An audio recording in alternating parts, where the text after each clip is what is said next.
Hi friends, 9th Tamil book. தமிழகத்தின் நீர்நிலை பெயர்களும் விளக்கமும். அகழி, அது கோட்டையின் புறத்தே அகழ்ந்தமைக்கப்பட்ட நீர் அரண் தான் அகழின்னு பெயர் வச்சுருக்காங்க.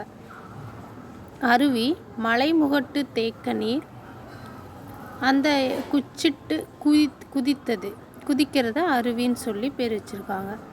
ஆழிக்கிணறு அப்படின்னா கடலருகே தோண்டி கட்டிய கிணறு ஆழிக்கிணறு. ஆறு அப்படின்னா இரு கரைகளுக்கிடையே ஓடும் நீர்ப்பரப்பு ஆறு. இளஞ்சி அப்படின்னா பல வகைக்கும் பயன்படும் நீர்த்தேக்கம் தான் இளஞ்சின்னு பெயர் வச்சிருக்காங்க தமிழகத்தில்.